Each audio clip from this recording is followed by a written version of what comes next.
ഞാൻ ഈ സംവാദം ടി ജിയിൽ നിന്ന് ആരംഭിക്കുകയാണ്. ടി ജി, ഒടുവിൽ കള്ളി വെളിച്ചത്തായിരിക്കുന്നു.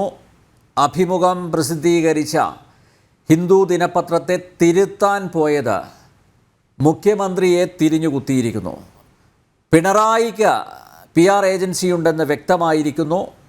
ഡൽഹി ആസ്ഥാനമായി പ്രവർത്തിക്കുന്ന കൈസൻ്റെ പിതാവ് റിലയൻസ് ആണെന്നതും പേരിന് തൊഴിലാളി പാർട്ടിയെന്ന് പറഞ്ഞു നടക്കുന്ന CPMൻ്റെ പോളിറ്റ് ബ്യൂറോ അംഗം കൂടിയായ പിണറായിക്ക് ഏറ്റ ആഘാതം ഇരട്ടിയാക്കുകയല്ലേ? T G Mohandas.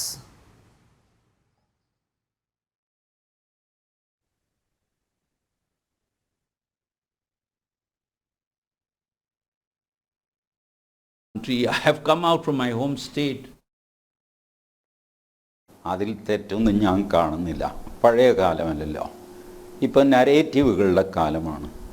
ഇപ്പോൾ ഏത് നരേറ്റീവ് സമർത്ഥമായിട്ട് ഓടിക്കാൻ നമുക്ക് പറ്റും എന്ന് ഒരു കൺസൾട്ടേഷൻ, അതിനു വേണ്ടിയിട്ടൊരു PR ഏജൻസി, പിണറായി വിജയൻ്റെ ഏത് ഭാവം, ഏത് വാക്ക്, ഏത് സമയത്ത് പ്രൊജക്റ്റ് ചെയ്യണം എന്നൊക്കെ സയൻറ്റിഫിക്കായിട്ട് സ്റ്റഡി ചെയ്ത് അഡ്വൈസ് കൊടുക്കുന്ന ഒരു PR ഏജൻസിയെ CPM വെച്ചാൽ ഞാനതിന് കുറ്റം പറയില്ല.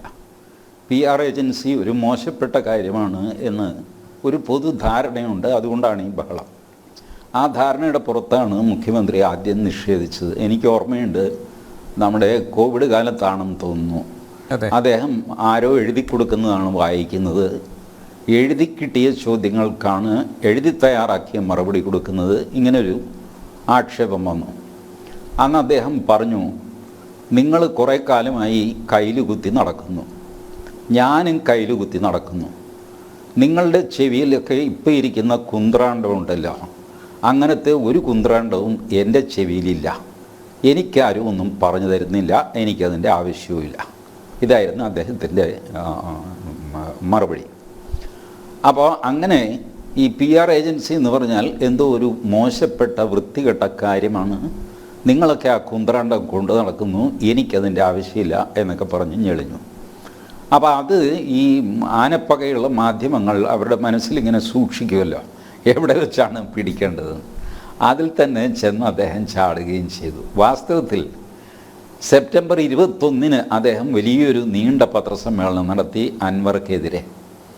അത് 1 മണിക്കൂർ 41 മിനിറ്റ് ഉണ്ടായിരുന്നു. അന്ന് സഖാവ് ലോറൻസ് അന്തരിച്ചതുകൊണ്ട് ആ പത്രസമ്മേളനം അവിടെ വെച്ച് നിർത്തി. അതല്ലെങ്കിൽ അന്ന് അതൊരു 2-2.5 മണിക്കൂർ നീണ്ടുപോകേണ്ടതാണ്.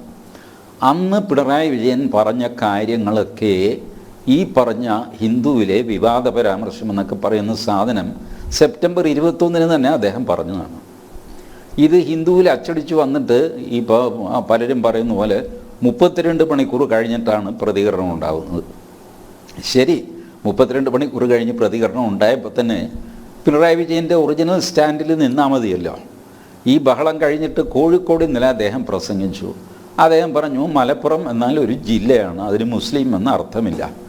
മതിയല്ലോ, ദാറ്റ് ഈസ് ഇനഫ്. ഇത് നേരത്തെ മുതൽ പറഞ്ഞാൽ മതി. ഹിന്ദുവിൽ വന്നപ്പോഴും ഇത് പറഞ്ഞാൽ മതി. മലപ്പുറം ഒരു ജില്ലയാണ്, അതിന് എത്ര മുസ്ലിമുണ്ട് എത്ര ക്രിസ്ത്യാനിയുണ്ട് നോക്കിയിട്ടൊന്നുമല്ല. അവിടെ പിടിച്ച ഹവാലയുടെ കണക്കും സ്വർണത്തിൻ്റെ കണക്കും ഇതാണ് ഞാൻ പറഞ്ഞത്. അല്ലാതെ മലപ്പുറം ഒരു ക്രൈം ജില്ലയായിട്ടൊന്നും ആരും കരുതിയിട്ടില്ല. മൊത്തം നടന്ന ക്രൈമിൻ്റെ കണക്ക് ജില്ല തിരിച്ച് പുറത്ത് വന്നിട്ടുമില്ല. ഇത് ഈ 2 ക്രൈമാണല്ലോ, കള്ളക്കടത്തും ഹവാലയും. ഇതാണ് പോലീസ് റിപ്പോർട്ട് വെച്ച് അദ്ദേഹം സെപ്റ്റംബർ 21 പത്രസമ്മേളനത്തിൽ പറഞ്ഞതും പിന്നെ കോഴിക്കോട് പറഞ്ഞ ഈ സംഖ്യകളും ഒക്കെ പോലീസ് റിപ്പോർട്ടാണ്. ഇത് അൻവർ സമർത്ഥമായിട്ട് താൻ മുസ്ലിങ്ങൾക്ക് വേണ്ടി, ന്യൂനപക്ഷങ്ങൾക്ക് വേണ്ടി പോരാടുന്നു എന്നൊക്കെ വരുത്താനായിട്ട് അൻവർ ഇത് ഉപയോഗിച്ചു. ശരി, ഉപയോഗിച്ചോട്ടെ, ഒരു മനുഷ്യൻ അതൊക്കെ ചെയ്യും. പക്ഷേ ആ കെണിയിൽ പിണറായി വിജയൻ വീഴേണ്ട കാര്യം എന്താണെന്ന് എനിക്ക് മനസ്സിലാകുന്നില്ല. പിണറായി വിജയന് ആദ്യം കിട്ടിയ അഡ്വൈസ് വളരെ കറക്റ്റായിരുന്നു. സ്റ്റാറ്റിസ്റ്റിക്സ് വെച്ചിട്ട് അൻവറിനെ പ്രതിരോധിക്കുക. അതിൽ ഈ പറയാതെ പറയുന്നൊരു കാര്യമുണ്ട്. മലപ്പുറം എന്ന് പറഞ്ഞാൽ മുസ്ലിം എന്നൊരു ചെറിയ ഇക്വേഷൻ ആൾക്കാരുടെ മനസ്സിൽ വന്നിട്ടുണ്ട്. അതിപ്പോൾ വന്നതൊന്നുമല്ല, പണ്ട് മുതലേ ഉള്ളതാണ്. ഹിസ്റ്റോറിക്കലി സ്വർണ്ണക്കടത്തിൽ നിങ്ങൾ മതം തിരിച്ച് നോക്കിക്കഴിഞ്ഞാൽ ഏറ്റവും കൂടുതൽ ഇൻവോൾവ് ആകുന്നത് മുസ്ലിങ്ങളാണ്. അത് മുസ്ലിങ്ങൾക്കും അറിയാം. അവർക്ക് അതിന് ആ സമുദായത്തിന് അതിൻ്റെ വേവലാതി ഉണ്ടോ എന്ന് എനിക്ക് അറിഞ്ഞുകൂടാ. പക്ഷേ ഇങ്ങനൊരു ഇമ്പ്രഷനുണ്ട്. പഴയ ആൾക്കാരെ എടുത്ത് നോക്കുക, കലക്ടർ അബ്ബാസ് ഹാജിയുടെയൊക്കെ പേരായിരിക്കും ആദ്യം ഓർമ്മ വരുന്നത്. അദ്ദേഹമാണ് സ്വർണ്ണമല്ല വെള്ളി കടത്തുന്നതാണ് കുറെ കൂടെ ലാഭം എന്ന് കണ്ടുപിടിച്ച മനുഷ്യനായിരുന്നു കലക്ടർ അബ്ബാസ് ഹാജി 70കളിൽ. ബോംബെയിൽ പോയി കഴിഞ്ഞാൽ കരീം ലാല, ദാവൂദ് ഇബ്രാഹിം ഇത്തരം പേരുകളാണ് വരിക. അപ്പോൾ ഇത് സ്വാഭാവികമായിട്ട് വന്നതാണ്. ഗൾഫിൽ ആദ്യം പോയത് കേരളത്തിൽ നിന്ന് മുസ്ലിങ്ങളാണ്. ഗൾഫിൽ നിന്നാണ് സ്വർണ്ണം ഏറ്റവും അധികം വരുന്നത്, അല്ലാതെ ഇറ്റലിയിൽ നിന്നും ഇംഗ്ലണ്ടിൽ നിന്നും ഒന്നുമല്ല. അപ്പോൾ സ്വാഭാവികമായിട്ട് മുസ്ലിങ്ങൾ അതിൽ കൂടുതൽ ഏർപ്പെട്ടു. ഇതിൽ കവിഞ്ഞ് അതൊരു വർഗീയ വിഷയമൊന്നും ആകാൻ പോകുന്നില്ല. മാർക്സിസ്റ്റ് പാർട്ടി വെറുതെ കിടന്ന് വേവലാതിപ്പെടുകയാണ് അനാവശ്യമായിട്ട്. അവരുടെ വർത്തമാനം കണ്ടു കഴിഞ്ഞാൽ മലപ്പുറം ജില്ല മുഴുവൻ മാർക്സിസ്റ്റ് പാർട്ടിയുടെ കയ്യിലായിരുന്നു. ഈ ഒറ്റ പ്രസ്താവനയോടെ അതങ്ങ് ഇല്ലാതെ പോകുന്നുള്ള മട്ടിലാണ്. മലപ്പുറം ജില്ലയിൽ എത്ര MLA-മാരുണ്ട് മാർക്സിസ്റ്റ് പാർട്ടിക്ക്? വെറുതെ പരിഭ്രമിക്കുകയാണ്.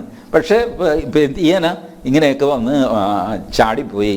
ഇപ്പോൾ അതിൽ നിന്ന് ഊരാൻ നിർവാഹമില്ല. കാരണം ഹിന്ദു ഈ ഒരു കുടം തുറന്നു വിട്ട ഭൂതം പോലത്തെ ഒരു പ്രസ്താവന ഇറക്കി. വാസ്തവത്തിൽ ഹിന്ദു അങ്ങനെ ഒരു ചതി മാർക്സിസ്റ്റ് പാർട്ടിയോട് ചെയ്യരുതായിരുന്നു. ഹിന്ദു പത്രം എന്ന് പറഞ്ഞാൽ ഇംഗ്ലീഷിൽ ഇറങ്ങുന്ന ദേശാഭിമാനിയാണ്.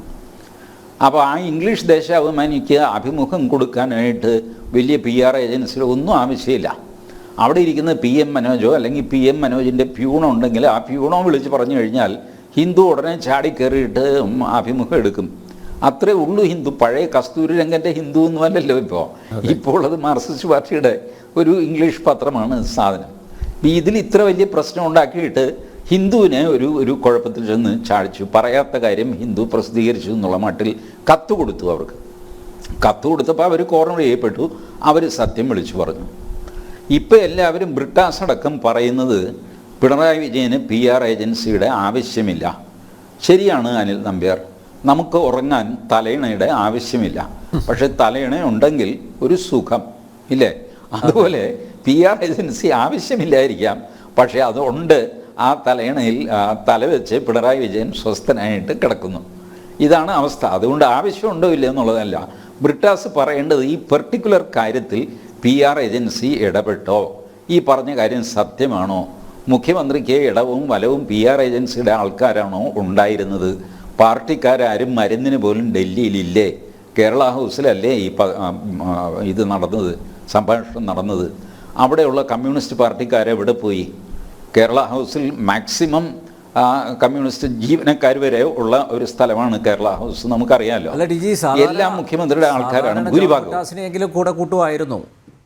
പിണറായി എവിടെ പോകുന്നുണ്ടെങ്കിലും, പ്രത്യേകിച്ച് ഡൽഹിയിൽ കറങ്ങുന്നുണ്ടെങ്കിൽ ബിട്ടാസ് കൂടെ തന്നെ ഉണ്ടാവും. സന്തത സഹചാരിയാണല്ലോ ബിട്ടാസിനെ പോലും ഒഴിവാക്കി ഹിന്ദു ദിനപത്രത്തിൻ്റെ ലേഖികയ്ക്ക് അഭിമുഖം കൊടുത്തു എന്ന് പറയുമ്പോഴാണ് അവിടെ എന്തോ മണക്കുന്നത്.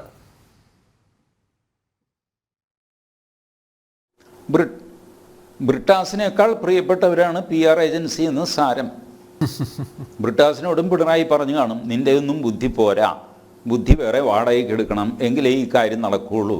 അതുകൊണ്ട് ഇറങ്ങി പുറത്ത് നിൽക്കുക. ഞാൻ ഇവർ പറയുന്നതനുസരിച്ച് സുബ്രഹ്മണ്യനോ അങ്ങനെ ആരൊക്കെ അവരുടെ ആൾക്കാർ PR ഏജൻസിയുടെ 2 പേരുടെ പേരൊക്കെ പുറത്ത് വന്ന് അവർ നിന്നാണ്, ഇടവും വലവും നിന്നാണ് പിണറായി വിജയനെ അങ്ങോട്ട് തിരി ഇങ്ങോട്ട് തിരി, ഇത് പറ അത് പറ എന്ന് പറഞ്ഞു. പിന്നെ ഒരെണ്ണം വിട്ടുപോയി. അവർ ഹിന്ദുവിൻ്റെ അവരെ വിളിച്ചു, വെമ്പ്രന്നവരെ ഒന്നിവിടെ വന്നേ, എന്ത് പറ്റിയേട്ടാ, അല്ല ദേ ഈ ഒരു കാര്യം കൂടെ ചേർക്കണം, അതിൽ എഴുതി തന്നേക്ക് അതുകൂടെ ചേർക്കാം എന്ന് പറഞ്ഞു. കാരണം ഇവരൊക്കെ ഒരേ ഗാങ് ആണല്ലോ.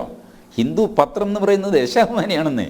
അപ്പം അവരെ സമയത്തോളം പ്രശ്നമൊന്നുമില്ല. പിണറായി വിജയൻ പറയുമ്പോൾ മറ്റേ ആൾ പറഞ്ഞു മതി, എഴുതി കിട്ടിയാൽ മതി, അത് ഇംഗ്ലീഷിലാക്കിയിട്ട് അവരങ്ങ് കൊടുക്കും. ഇത്രയൊക്കെ സംഭവിച്ചിട്ടുള്ളൂ.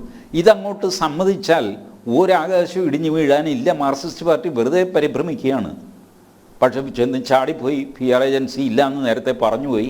അതിൻ്റെ പേരിൽ ഇപ്പോൾ ഇതിനെ ന്യായീകരിക്കാൻ ബുദ്ധിമുട്ടുന്നു. അനാവശ്യമായ ബുദ്ധിമുട്ടാണത്.